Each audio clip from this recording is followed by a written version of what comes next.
Hey guys, the OCD Stories now has a member site. The podcast has been growing considerably over the last 2 years, and I wanted to be able to offer more value, information, and support for those that want more than the 4 episodes I do a month. So, with that in mind, I've set up a member page to give you additional exclusive episodes, book giveaways, weekly thoughts articles, and much, much more. And for as little as 2 cups of coffee a month. If you decide to become a member, which you can cancel at any time, you will also be helping others. And how you ask, the more time I spend on the show, the more I can serve you better, the more people I can hire, and the more people I can reach, which is ultimately why I started this. So if you want to become a premium member, head over to patreon.com/theOCD Stories. Links will also be on the website. Hey guys, and welcome to episode 113 of the OCDstories.com podcast. Now in this episode, I got back on one of my favourite people, Dr. Jonathan Grayson. I got him back on because I did a survey and many of you said you wanted to hear from him again. So I was happy to get him on to go in more detail on some of the topics. So if you haven't heard my first conversation with him, I recommend you listen to that. You don't necessarily have to listen to it for this one, but I recommend you do. I think he shares some wonderful information and I think he truly gets what OCD is and how to treat it. And in this chat with him, we discuss how to accept intrusive, unwanted thoughts around sort of paedophilia and violent intrusive thoughts, sometimes very disturbing and can be shameful in society. So how do you accept those? We discussed that. How to help treatment-resistant children and young adults to start treatment. So those children who refuse treatment, how do you help those people? He goes into that. We also talk about what he noticed about his clients who recover much quicker. And then there's several questions from you guys that I answered, listener questions. Sort of how do you change your mind to your next activity when most of your obsessions are at bedtime? Can you ask him how clinicians deal with low insight OCD? What else do we have here? What is the advice for parents who have OCD, refuse to get therapy, and involve their children in their rituals? And another question was, is it possible to recover from OCD by changing behaviours alone? And there were several others, and he blew my mind as always when I talk to him. It's always a fascinating conversation, and just his general, who he is, how he comes across. He's very friendly and approachable, and I really appreciate that. So I'll stop talking now, and I'll let you get to the episode. On the podcast today, I have Dr. Jonathan Grayson. John, with his wife Kathy, founded the LA Treatment Center for Anxiety and OCD. John has been specializing in the treatment of obsessive compulsive disorder for more than 35 years and is nationally recognized expert and the author of Freedom from Obsessive Compulsive Disorder. He founded the support group Goal and is also known for his idea of virtual camping. Welcome back to the show, John. My pleasure to be here. It's good to have you back on. I did a poll, I think just before Christmas, about who I should get on the podcast, and your name came up several times. So it's good that the one episode wasn't enough. Well, thank you. I am honored. That's great. Good.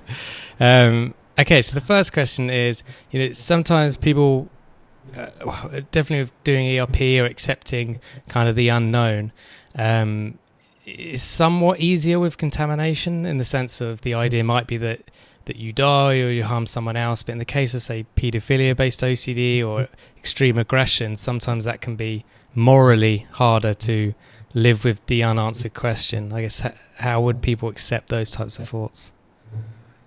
The moral question is always interesting, and there are a few parts to it. One is the idea that somebody shouldn't have these thoughts. That I shouldn't think about murdering my spouse, or I shouldn't think about having sex with children. And we had one person in our support group who had the pedophile OC problems, and he was going to be babysitting his niece and was worried. He said to the group, "I hope I don't get these thoughts, when I change her diaper."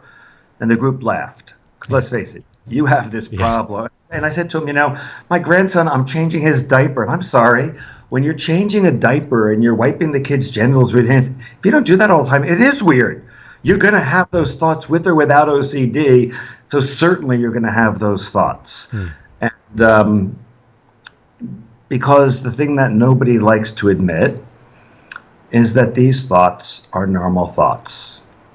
It is normal to think about killing a newborn baby.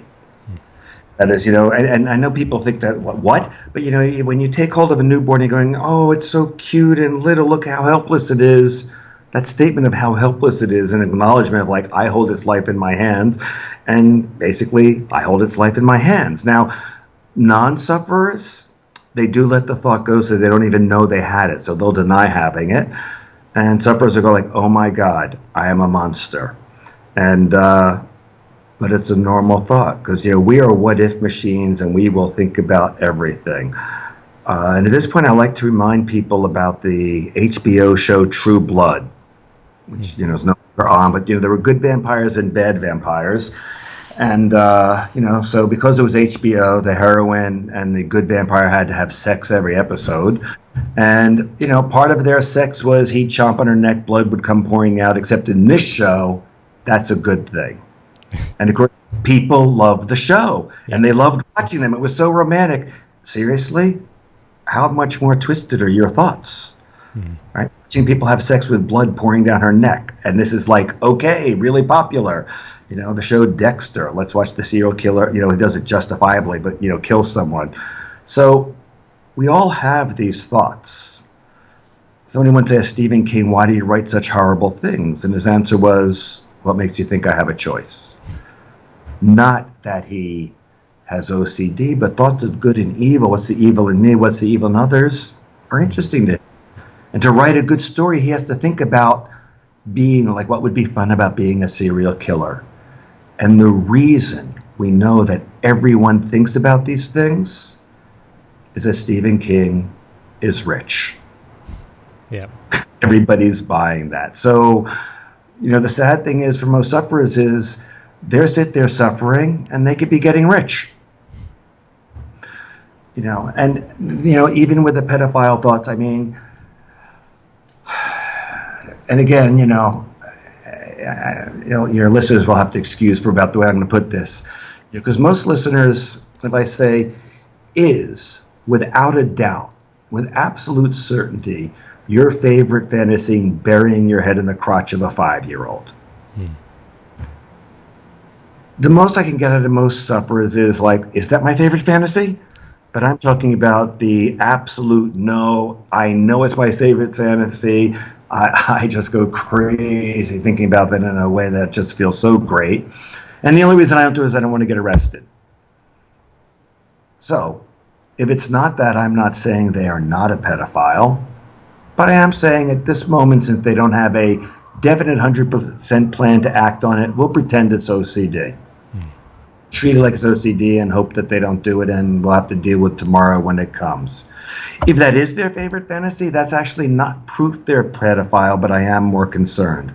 Now, all of us, when I talk about accepting a thought, because, some people have, like, the thought's unacceptable to me, and that's sad because I have no way to stop any thought in myself or in others.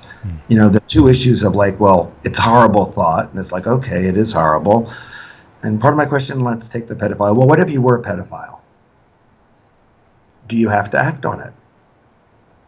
I mean, if you're a pedophile, it's not your fault. I understand you feel morally horrified.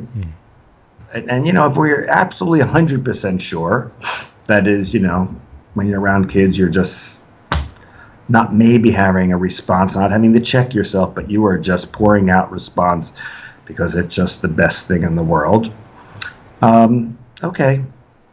Because, if somebody says I'm a pedophile, it's not like you have to do it, because after all, for most of us, every time we see an attractive person in the street, it's not like, okay, doesn't matter if I'm married or not, I have to go up and I have to have sex with that person.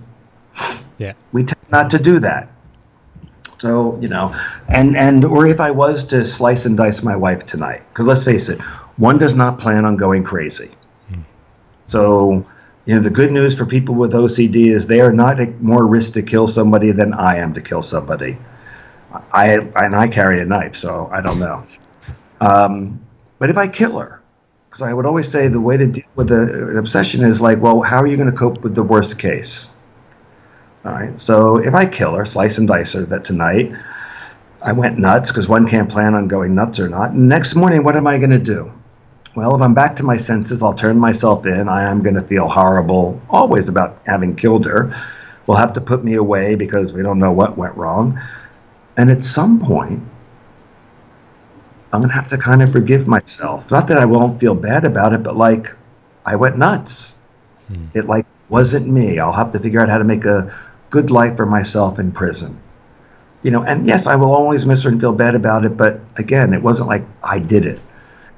Or the next morning I wake up, I'm still nuts, in which case my first goal is to, elude capture. And if I am captured and go to prison, well, I have to figure out how to make a good life for myself in prison, but I don't have to deal with the guilt. Again, what's going to happen if I do it? And the closest I cannot be sure I'm not going to kill my wife tonight. None of us can. The only thing I can say is I don't have a definite plan. Yep. Yeah. Not that I can't think of a definite plan, but I haven't, it's not like, yep, tonight's the night. So part of learning to accept the thoughts is having to learn to deal with the fact that human beings are what-if machines. And again, you watch a TV and all that, we think about everything because we're curious. In a way, it's a self-protection against what we think of as evil. If I can understand the evil me and others, maybe I'm protected. It's just that we are so imaginative, we scare the heck out of ourselves. Yeah. Yeah, no, thank you for that. It's a really good illustration. And if you do happen to kill your wife tonight, I may have to release this footage. Well, I was saying, I did forget to mention one of the, I think, horrors if I kill my wife tonight is I think that's going to massacre my book sales. Yeah. A lot of people are going to be like, this is the guy I'm listening to? Yeah. May trigger a lot of unwanted intrusive thoughts. But I would encourage everyone to just accept that I went nuts, the book is still accurate. May or may not go nuts, we don't know. Yeah. Very true. Okay, and another thing I picked up there was kind of drawing your attention to the certainty of any action in the case of a plan. So a plan to take action in that thought. And obviously, if there's no actual plan, a timeline, etc., then assume it's OCD. But is that then rationalizing it too much? Well, again, as long as the word assume does not mean no. I think the last time I was on your show when we were talking about certainty and uncertainty, I used the example of on people's wedding day, they believe they're going to be married forever. Yeah. They believe it. They know, all those normal people know for sure. And 40% of them are wrong. Yeah.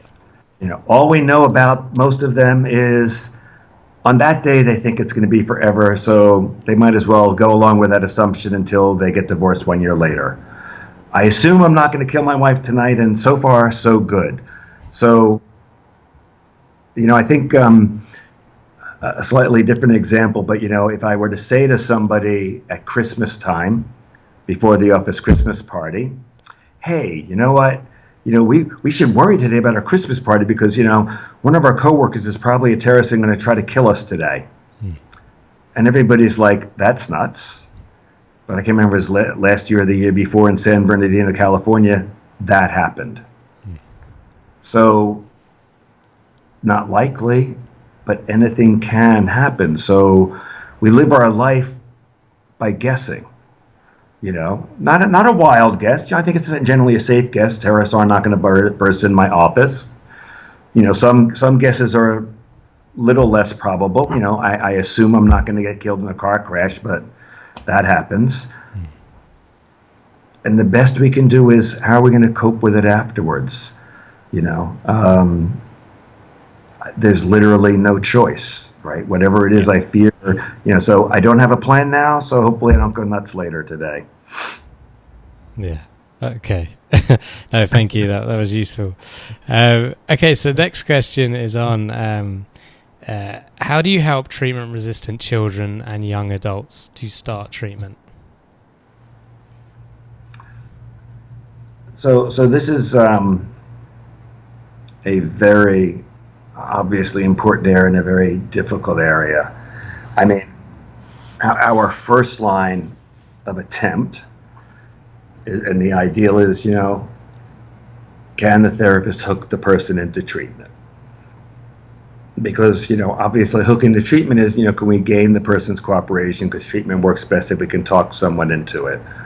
And, that's some measure of skill and luck, right? Because I don't think there are any therapists, who we always can talk someone into it. And that's where things get really hard when we get to the case of a child, or what I consider an adult child living at home, refusing treatment.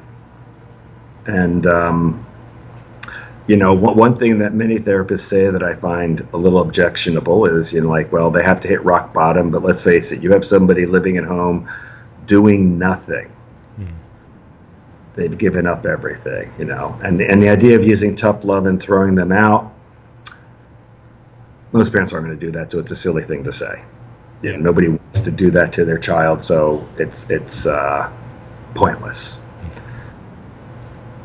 And some of these people are turned away, and the trouble is that even if you can get them to go to a hospital, the nice thing about a child is I might be able to get them into a program because they don't really have any rights.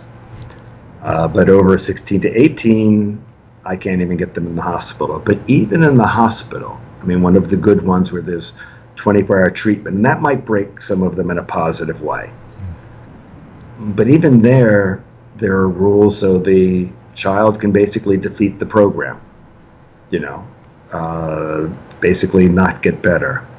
So we've developed, a friend and a psychologist and I, Lee Fitzgibbons, a very difficult treatment that we consider the treatment of last resort, that we euphemistically call strategic pressure.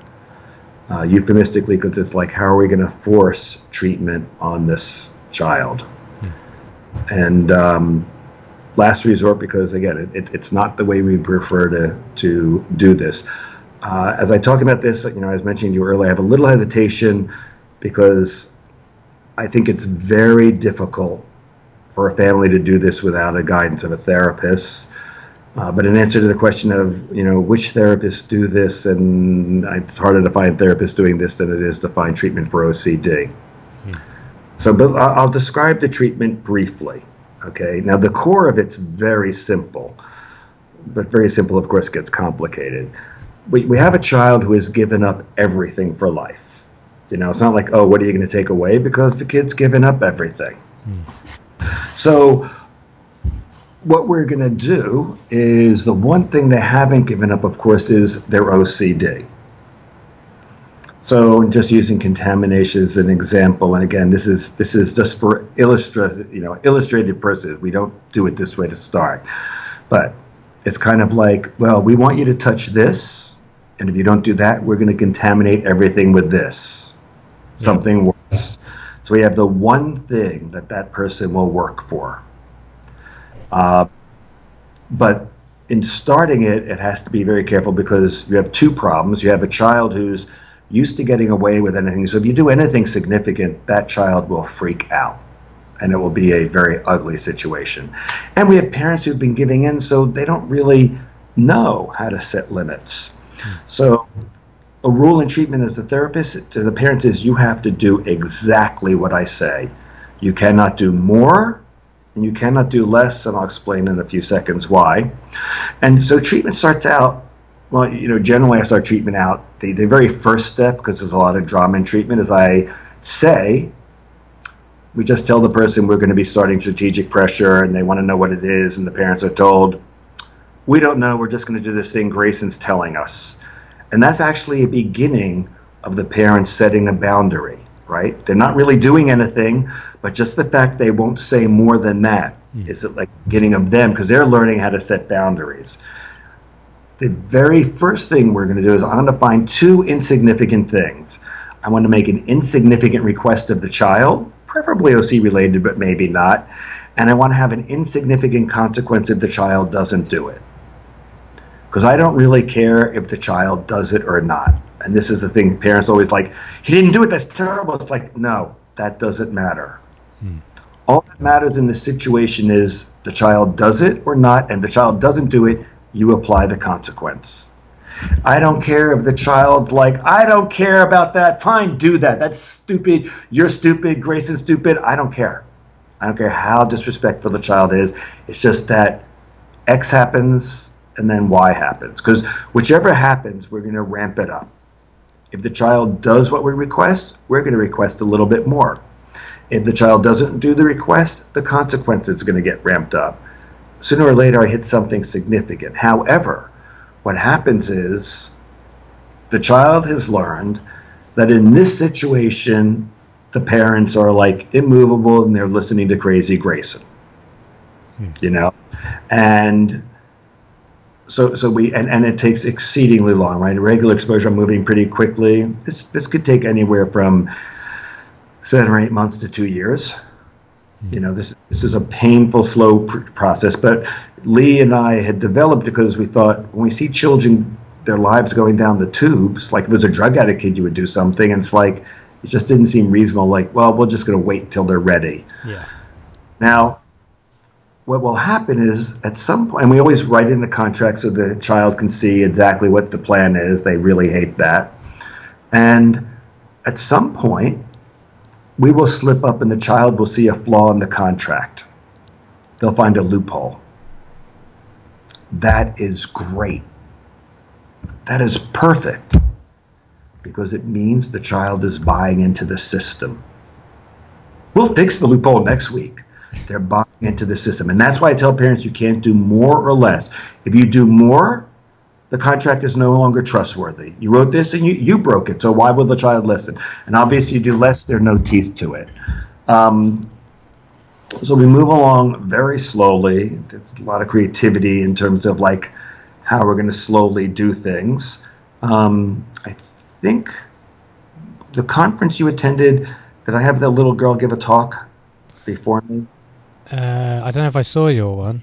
I might have. Didn't you come on our virtual campus 1 year? No. So I was meant to, but I had my own anxiety issues. I expect to see you there this year. I'll 100% be there. I expect all your listeners to drag you. There's a little girl who gave a talk because, and I'm just revealing this because she said it publicly, she had been living in a 5x6 area of the kitchen for more than a year.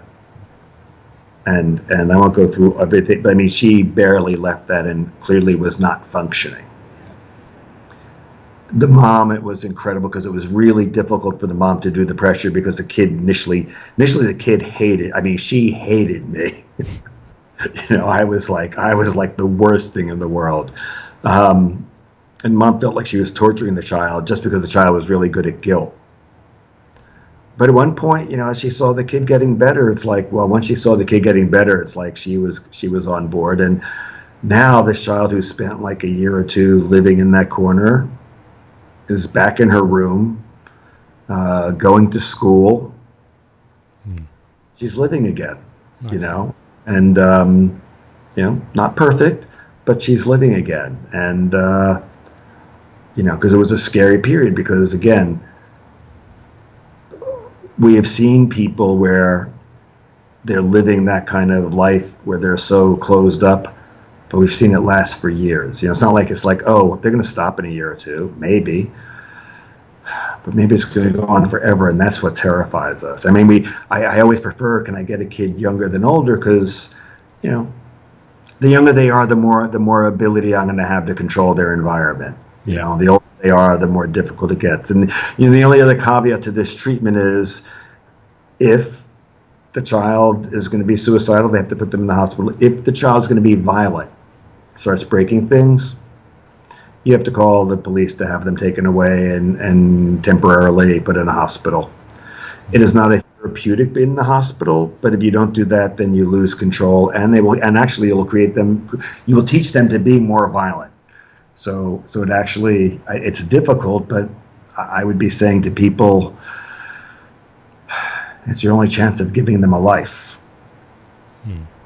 So you know, and the outcome from this is, you know, we've seen really good outcomes. We've seen some not get anywhere. Most often, if it fails, it's the parents have backed out. Okay. They don't do it. They don't follow the instructions, you know, because they really have to learn to I don't care if the kid's cursing at them or whatever, because initially we've got to, this behavior is everything. Yeah. That's where, and we can deal with all that other stuff later. Yeah. So. No, thank you. That's fascinating. And I think that's a kind of a wonderful approach, obviously a very tough one, but I can see the merit in it. At the minute, because I'm training to deliver therapy, obviously the main thing they hammer on about is therapeutic relationship, therapeutic alliance, and you're going into this with zero therapeutic relationship, almost negative relationship in some. So it's amazing that it works in spite of there being no relationship to start with. Yeah, and at times with family we've had two therapists, like the good cop and the bad cop. Okay. I do not understand why I always get to be the bad cop. No one ever lets me be the good cop. But I mean, in the cases like this, where it goes through to the end, I have had the experience with the child who hates me stops hating me. Like suddenly I become okay. So it is remarkable. I said we initially try to see can we get something going with them. Can we get them to be working in some level? But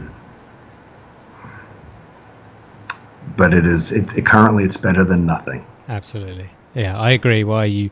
It's a real last resort, but like I agree what you said about with a child who's addicted to drugs, you do an intervention and you do whatever it takes to reach them. So why is it any different for OCD or any mental illness? Right.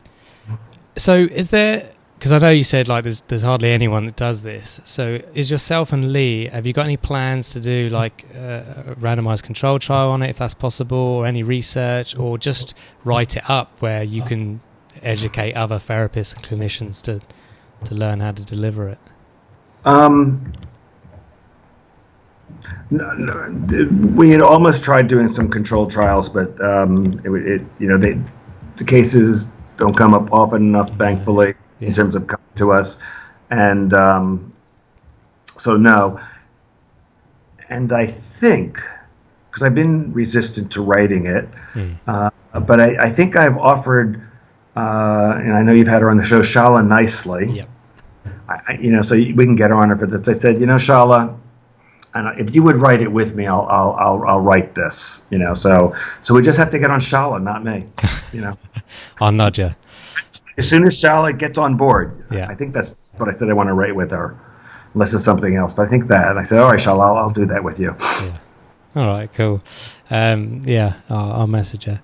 Okay, now thank you for that, and I hope it does grow, because it sounds like it's a good tool for that population. Yeah, and there is for therapists actually. It's not an entire thing, but there's an extended talk on the ADAA website, Anxiety and Depression Association of America. Yeah. There is a webinar where I talk, exclusively an hour of how to do that and go into more detail with more examples that if there are therapists listening, they could go and, find out more about some of the details of how to do that. And I think it's accompanied by a, PowerPoint with notes and all that stuff. Cool. All right. Yeah, I'll put that in the show notes. Okay. So what are the key things that you notice in your clients who recover the quickest?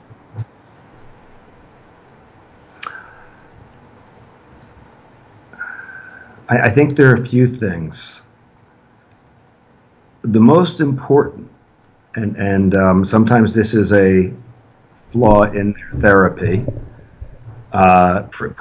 previously, is have they been convinced that they need to learn to live with uncertainty? And in a way, it seems obvious to me, because if you haven't decided you want to learn to live with uncertainty, and you have the fear that maybe you're going to kill your spouse, well, how's exposure helping you? I'm thinking all the horrible thoughts, and I'm going through that, which is good exposure. Yeah. But somehow, what is my expectation? But if my expectation isn't like I'm going to learn to live with uncertainty, it's going to be like I know I'm not going to do it.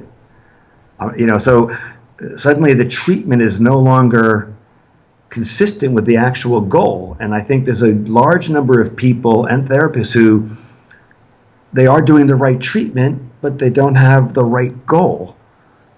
And because everybody, well, not everybody, but most sufferers will agree that there is no certainty in a very intellectual way. Yeah. But really have to personalize it to, no, here's what it means for your problem. Maybe you will kill someone. Maybe you'll wake up a pedophile tomorrow. Maybe you'll wake up and be gay tomorrow. You will live in dirty world forever. The house might burn down. Whatever it is, like, and working with them in this kind of Socratic way of like, well, what's the alternative? What is the way you're going to suddenly know something that, again, because when we talk about living with uncertainty, I think the good news is I'm not talking about something that people with OCD have to do and everybody else doesn't have to do it. Yeah. Now, I tell people who suffer with OCD, if you get better, you won't be normal. You will be better than normal.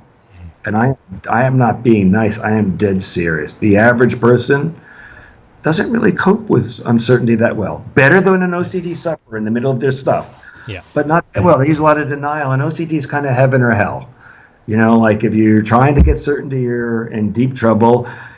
And if you get better, all of life is uncertain, and you're way better at accepting that. It's kind of the, you might prefer to do it the other way and be in denial like the average person, so you don't get that option. So the consolation prize is being better. And ultimately what you get for living in a world of uncertainty is you get better at living in the present. Yeah. Because, the only reason to make plans for tomorrow is in case you survive. Yeah. It would suck if you survived and blew it all today. It's like, oh my God, now what? But outside of that, there's nothing. So, I think that's the prime feature. I mean, the second one, of course, is how hard do I throw myself into the therapy? There are people where, it's a biological and learned problem. Meds don't touch learning. But what we do doesn't touch biology. So some people do need to be on meds. And that, I know for some people, they really hate that idea, but our bodies don't really care what we want. Yeah. Okay. I don't know if that's a good, I don't know if that answered everything you want to say. No, thank you. That was very good. I started to ask that question since, probably the last 20 episodes I asked that question because it always gets different answers, and I think it's a good one to really maximize results in treatment. The medication is a good point. I like that answer. Okay, so we're going to go on to some listener questions now. The first one is, how do you change your mind to your next activity when most of the obsessions are at bedtime? And I think what this person means by next activity, I just mean I think what they mean is whether they're watching Netflix, reading, or whatever. I guess, how do you deal it when all the main obsessions are just bombarding you just before you go to sleep? I'm looking at you confused. Yeah. Because on one hand, I don't think that they mean how do I make a decision to go to another activity because I'm obsessive. I'm not sure if they mean that. Versus the sleep question, which is, there's nothing else to focus on when I'm in bed. I can be functioning with obsessions while I'm awake, but what do I do in bed? So I'm not sure which they mean. Let's go with the latter. Oh, the hard one. Thanks. Yeah.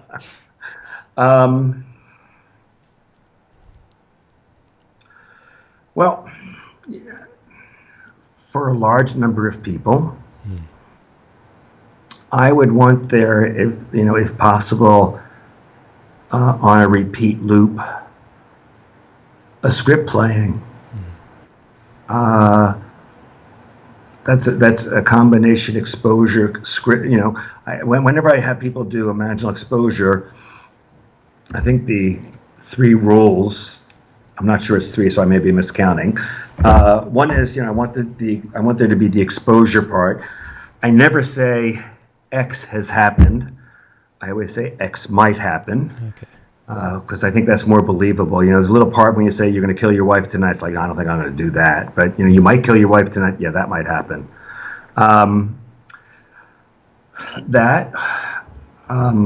What it would be like, in a lot of detail, how you would try to cope positively with it. I described how I try to cope positively with slicing and dicing my wife. But so whatever it is, how I would try, because, bad things happen in life. Some OC fears are more likely, like, what did you get cancer? Okay, you might get cancer. How would you try to cope? Do you want your remaining days to be a complete nightmare, or would you like to try to make the best of your remaining time?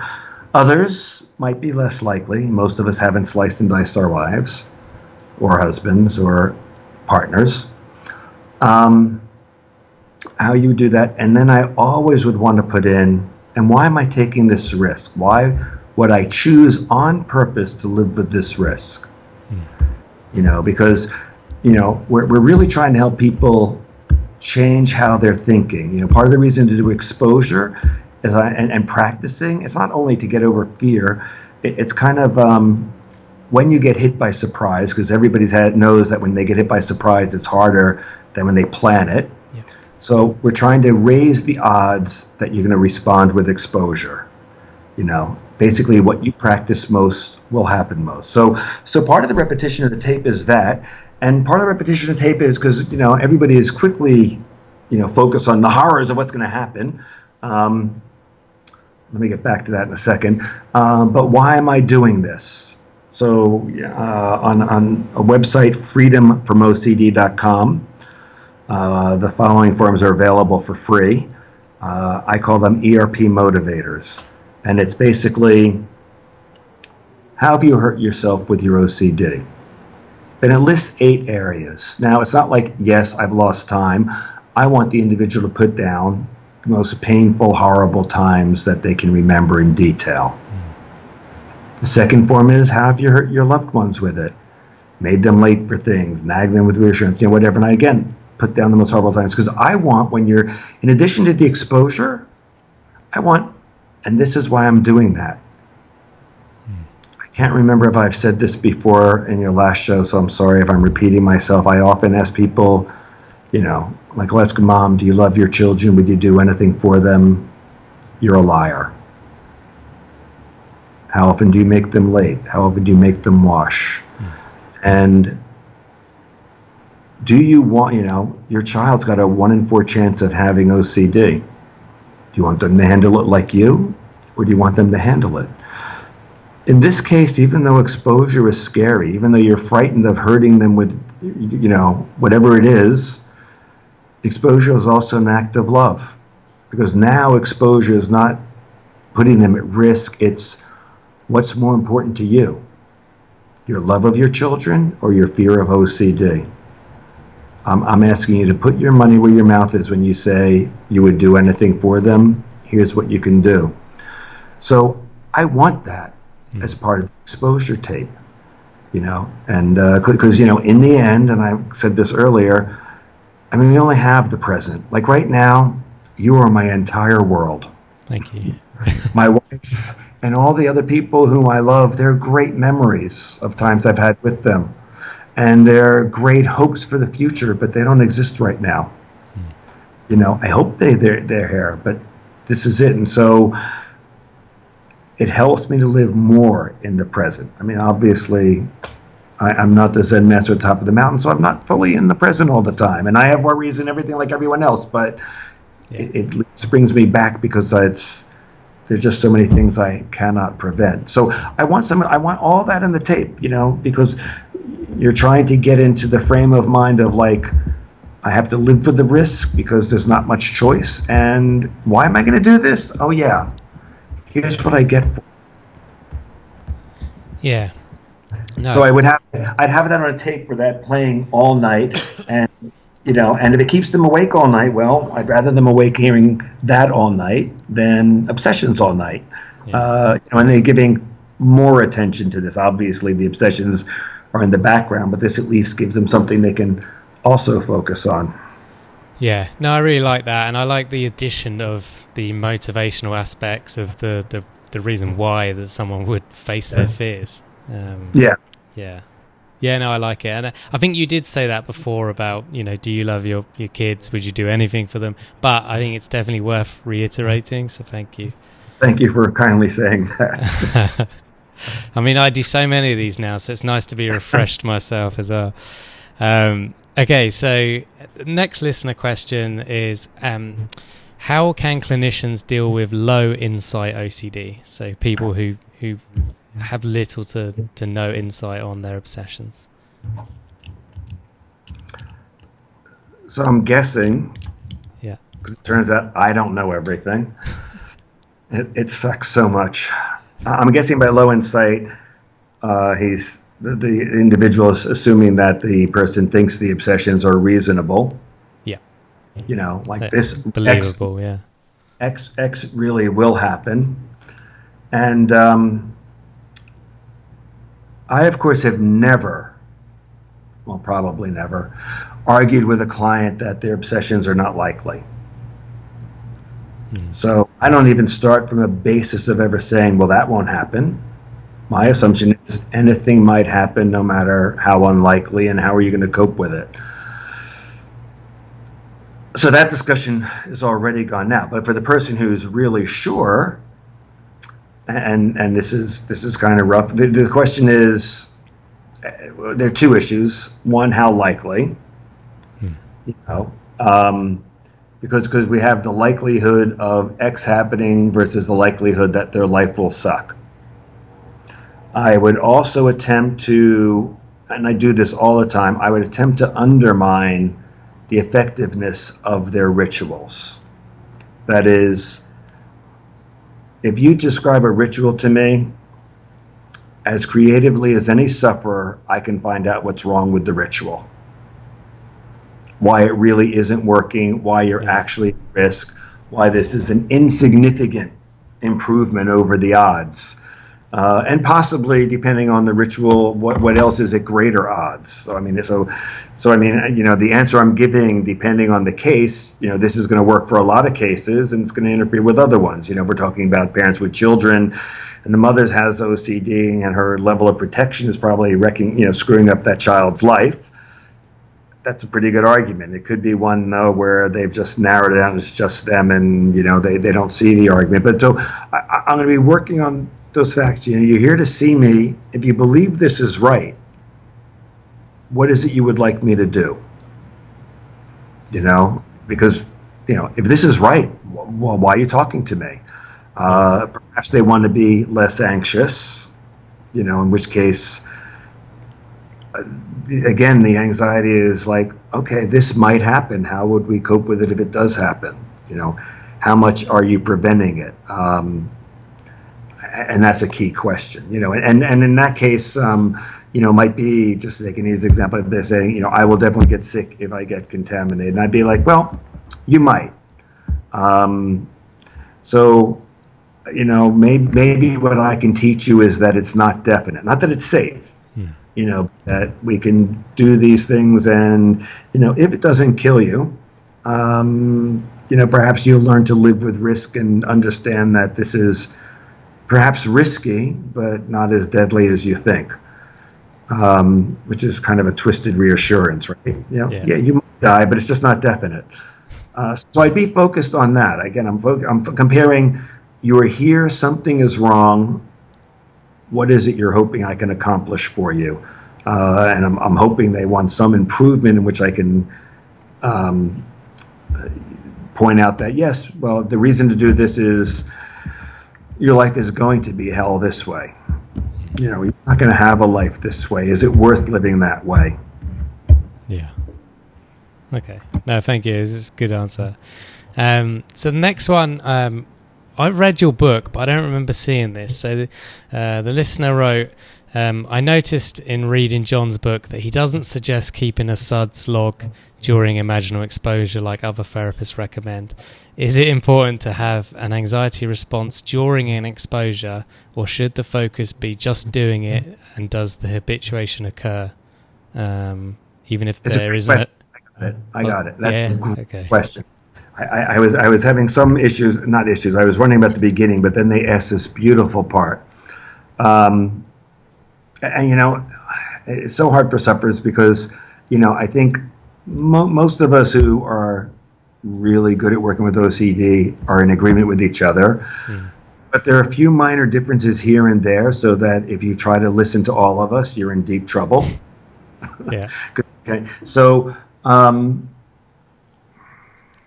there are things that are really important if I'm doing research, and I personally find less important if I'm not doing research.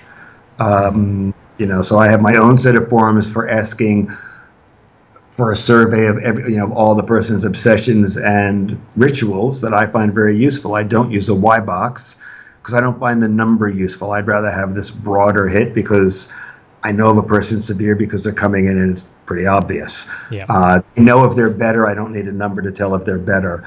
Similarly, I may sometimes ask an individual when I'm doing an exposure with them how anxious they are. And, I might ask at the end, are they feeling better? In the short run, I'm less worried. That is, I don't require that they habituate in the session, and I don't require that they get anxious in the session. Okay. I think exposure works a number of different ways, and I've seen people go through, and this is like independent of severity of which they came in. Some people go through treatment and they're shocked how easy it is. Other people, it is absolute torture. I think, but I do not know, that the difference is for the ones who it's easier, have we been more successful at having them dedicated to that issue of learning to live with uncertainty, and it makes so much sense to them. But it may not be that. The only thing I know about these two different ways of going through treatment is neither predicts a better outcome. It's not like, if you do it this way, it's going to be a good outcome. If you do it that way, we're in trouble. Both groups can do really well. So people vary as to how anxious they get, from that. I mean, I would always be curious to see what they were using in case I can come up with some more arousing stimuli, but often that's not going to be the case. I'm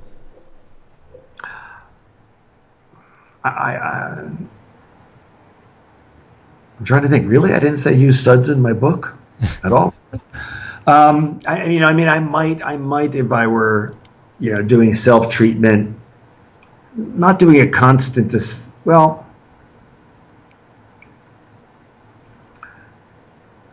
If they could see me now, they'd see I'm rapidly obsessing. Because there's some people, SUDS are fine. Yeah. It's kind of a useful measure. There's some people who are so focused on it has to work a certain way and my SUDS have to come down, that then it becomes the obsession, secondary obsession that my SUDS have to come down. Oh my God, they're not coming down. And then we have this whole, secondary loop. I'm really more concerned that they're, working on the material and having a lot of exposure to it. I'm expecting to get easier in some ways, but not necessarily overnight, because I think some people have a history of this that's so painful that, the approach is very difficult. And the initial, I think in a way, the initial improvement is literally just doing the work, that they're forcing themselves to do the work and forcing themselves to function. Cool. Yeah, no, thank you. Did you have something else you were going to say there? No, I was looking and thinking I'm learning to answer more succinctly. I'll be able to ask more questions. Well, it's good. I like it. And I just realized, for anyone who doesn't know what SUDS is, it's a subjective units of distress. So just how you as an individual measure your anxiety or distress level on a 0 to 100, is that correct? Well, I always give person a choice. Would you like a 0 to 100 scale or a 0 to 10 scale? And the only rule is whatever the top is, you can't go higher. Like if 10 is the top, you can't do 11. Yeah. That's it. Yeah. Okay, fair enough. Okay, so the next one is listener question. So it's very similar to that first one about treatment-resistant children. This one is for what advice do you have for parents who have OCD who refuse to get therapy and involve their children in their rituals? Is that the same as you were saying about do you love them, therefore? No. No. And if you can see my face, it looks pretty sad. Yeah. Because, the thing about, I said children or adult children living at home.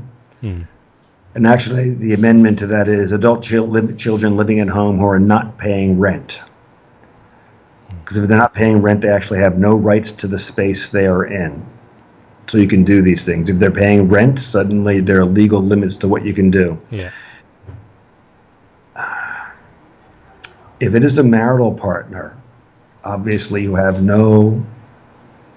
you can't do all the things that I described in strategic pressure because they're refusing and you don't have the ability to do that. And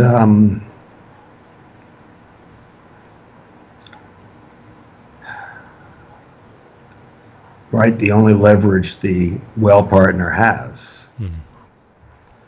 is I can't sacrifice my children. If you're not going to get treatment, I can't do this to them.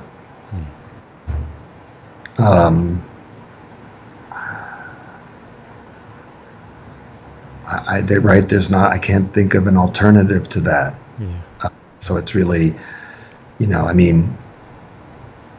obviously I would be really surprised if any person, any spouse in this situation has not tried every argument they can. As we're talking about somebody who every argument is not working. Yeah. And that's the bottom line argument, it's really sad, it's really sad. I see it a little more frequently with cases of obsessive compulsive personality disorder. Okay. That problem, the afflicted individual is sure that they are doing everything the right way. They can explain why it's the right way and why you're an idiot if you're not doing it the right way. Yep. And I remember one guy who did want to, he did decide to come to treatment, and what he said was beautiful. He said, I've discovered that being right all the time isn't all that it cracked up to be. Meaning, he didn't think he was not right, but he understood imposing that right just wasn't worth it. Was chasing his kids away, wrecking his marriage, so, it's like, all right, I'll do what the idiots do. Yeah. But that worked, right? Because it's like he was accepting he had to stop being so rigid and had to back off, right? Yeah. But with an OCD fear, well, in any case, it's a horrible situation. But again, can you drag them to therapy? And there are some occasions, if you're lucky, that therapist breaks through. Yeah. But that's such a hit and miss thing, right? I see the therapist like, does this one actually make enough sense to the sufferer that they listen? And maybe some percentage of the time that works, but in the end, it's this the sad thing of like, and I've seen people sometimes in that situation where I'm seeing the sufferer, but they're resisting, and I've said to them, you only have so much rope left with your spouse. Like you keep thinking you have more time, and I don't know when you're going to run out of time, but I can tell you that the way you're doing this, it will catch you off guard. Like they're going to be done, and you would have thought you would have had a month or two. And I said, I really don't want to be right. I wanted to be like my wife's divorcing me. But that they, at a certain point they run out of rope. Yeah. Yeah, tough question. So I appreciate you answering it. I hope that helps. And okay, so one more listener question.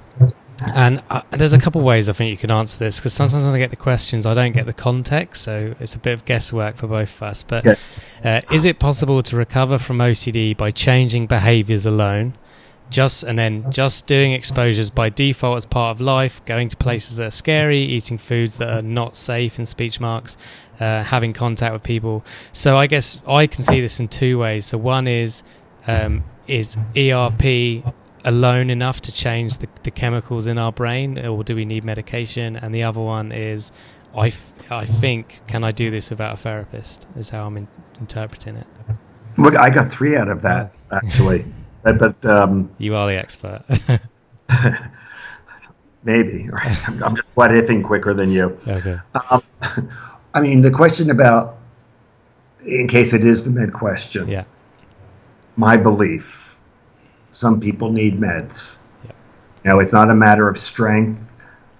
I don't think, yes, in a sense, we're changing chemicals in the brains because all behavior is biochemically based, but we're not necessarily changing the ones that are causing you to have OCD. We are setting in good habits. But so some people need meds. Again, your body doesn't really care that whether you want them or not. I think some people might be able to do without meds because I think the biological component might be a lot less, so it's more tolerable. Yeah. So it'll be a lot more, it'll always be work, but they can do that. Other people, that biological component is so powerful, it just makes no sense to not be on meds. And you have to be on them forever, and the answer is your body will decide. You might try to go off, and if you start having trouble, so it's not a either or question. It's like a kind of a shotgun approach. I was wondering if they meant, can I do therapy, like can I just kind of live normally and do natural exposures, quote unquote, as opposed to actually going out of my way. And I think if you want to do treatment more efficiently and you want to make sure you get there, no. I mean, the more you work on it, the better. And the thing about exposures that are planned is that you're in a better frame of mind when you do a planned exposure, because you're already planning to be miserable. You're planning to cope with it. When they said no, they said behavior only. I don't know if they were suggesting they don't have to decide they want to learn to live with uncertainty. So I don't know when there are cognitive things I think that are important to do. But again, the core one is, you can't decide to live with uncertainty, but you can decide you want to learn. And so I think that's kind of a necessary component. Can it be done without a therapist? It is certainly easier with a therapist. There are some people who have done that. I think it's possible. It's harder, and it takes a lot more. It takes a lot more discipline, unless your trouble is you're overly disciplined and you're trying to do it all perfectly, in which case you actually, ironically, if I'm overly disciplined, I might need a therapist who will make me do it in a less obsessive way. Yeah. I think those are all 3 answers. Okay, yeah.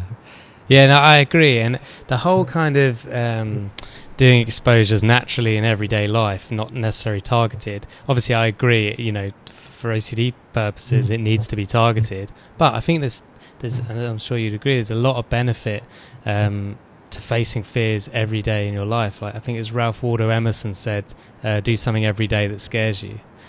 And I think that's something we don't do as a culture or society enough. But I'm in absolute agreement. I mean, to me, OCD wise, it's just more exposure. So of course I want to do both. Yeah. And in real life wise, I said the nice thing about treatment for OCD, it's good for life. It's not just good for overcoming OCD. Yeah. Yeah, I didn't pick up on that earlier, but I did register it internally. I agree. There's been a few people I've had on the podcast who have said, and I think bravely said, because I think it takes some confidence to say it, because you could quite easily come under attack for saying it. But in a way, yeah, when you come out the other side of therapy, you're better than normal. You're arguably a better human being. You're more confident. You can deal with uncertainty better, which is going to set you up for every other area of life. So yeah, I appreciate you saying it. And if I could, because there's a woman in my support group whom I treated, whom everyone loves, and she's I won't go into OCD, but it was really severe at the point of coming in, really interfering, and she was also an athlete. So besides throwing herself vigorously into exposure, and she has OCD all of her life, and then she had this incredible crash that was incredibly bad. But having come out, she will say that, one, she doesn't regret having OCD.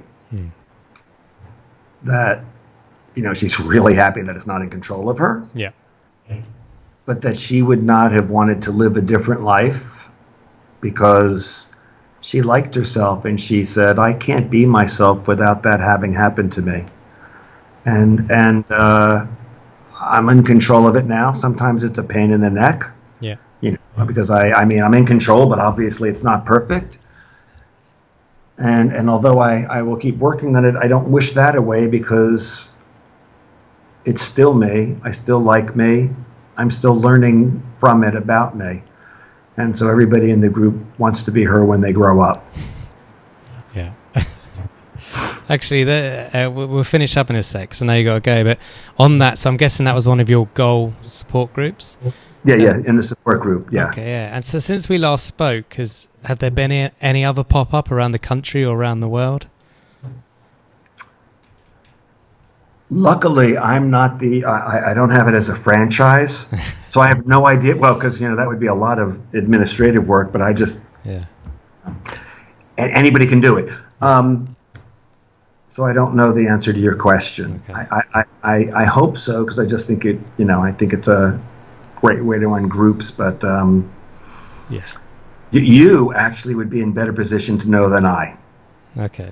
I think more people are contacting you, about the shows and everything. So. Oh yeah. Well, there you go. I'll put a shout out now. Anyone who's set up a goal support group, let me know, or John. And also, you've got the material on your site. Is that correct for people to set up? Yeah, for free on the freedomfromocd.com. All the paperwork and tests and assessment things that are in my book are there for free, and the manual for running a goal group is also there for free. Okay. So they just have to go there and download it. All right. Yeah, I'll put the links in the show notes. Okay, so last question, more of a trivia one now. I don't know what your kind of religious beliefs are, but let's just say there is a man in the sky and the pearly gates, and when you get there, what do you hope he or she says to you?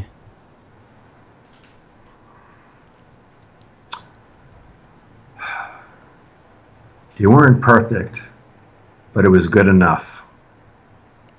Nice. High praise from God. Well, good enough would be the most I dream to expect. Yeah. Yeah. Okay. Yeah. Good answer. I like it. All right, John. I really appreciate your time today for part 2. It is always a pleasure, and I'll do this as often as you want. Cool. Yeah, I look forward to part 3. An invitation. Yeah. Yeah. We'll set up a monthly reoccurring appointment. Sounds good. All right, I'll see you in Washington. Oh, it'll be a pleasure. Take care. So there you have it. And remember, if you wanted the premium content to become a member of the OCDstories.com, head over to patreon.com/theOCDstories or head over to theOCDstories.com/podcast and the links will be there.